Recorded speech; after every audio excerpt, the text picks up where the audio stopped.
یہ جو موجودہ نظام ہے، جس نظام کے تحت یہ انتخابات ہوتے ہیں اور حکومتیں قائم کی جاتی ہیں، افسوس یہ ہے کہ ہمارے ملک میں یہ نظام بہت خراب ہے اور جس کے نتیجے میں اچھے لوگوں کو اوپر آنے کا موقع کم ملتا ہے، اور جو لوگ گالی گلوچ کر کے ایک دوسرے پر تانے مار کر، ایک دوسرے اپنے سبز باغ دکھا کر، جھوٹے وعدے کر کے وہ کامیاب ہو جاتے ہیں۔ لیکن جب ہو گئے کامیاب اور کوئی حکومت بن گئی تو رسول کریم صلی اللہ علیہ وسلم کا ارشاد یہ ہے کہ نصیحت سے کام۔ نصیحت کیا؟ کہ خالص بنو۔ خالص کیا؟ اچھے کو اچھا کہو، برا کو برا کہو، اچھائی کی تعریف کرو، برائی کی مذمت کرو۔ ہمارے ہاں رواج یہ پڑ گیا ہے کہ اگر ہمارا کوئی پسندیدہ حکمران ہے تو اس کی ہر برائی اچھی ہے، بالکل اب اس کو بالکل پاک معطر اور فرشتہ ثابت کرنے کی کوشش کی جاتی ہے، اور اس کی اندھی تقلید کی جاتی ہے کہ چاہے وہ کچھ بھی برا سے برا کام کر لے، لیکن چونکہ میں نے پسند کر لیا اس کو،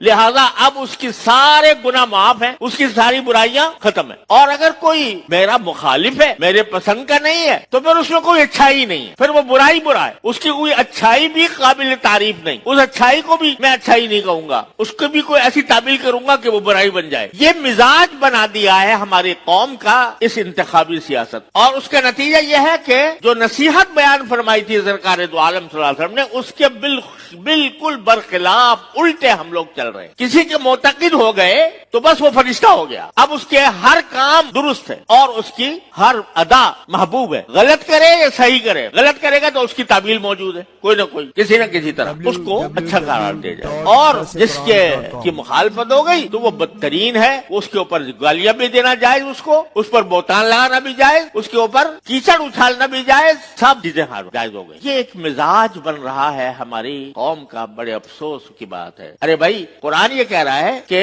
قولوا قولا سدیدا، سیدھی بات کہا کرو، تعویل نہیں، ایس پیش نہیں، اچھے کو اچھا کہو، برے کو برا کہو۔ وقولوا للناس حسنا، لوگوں کے ساتھ بات کرو تو اچھائی کے ساتھ کرو۔ اور یہ جو طعن و تشنیع ہے، استہزاء ہے، مذاق اڑانا ہے، ایک دوسرے کو گالم گلوچ کرنا ہے، ایک دوسرے کی رسوائی کرنی ہے، اس کا کوئی اسلام سے تعلق، کوئی دین سے تعلق۔ دین، رسول کریم صلی اللہ علیہ وسلم تو یہ فرما رہے ہیں، دین نام ہے نصیحت کا۔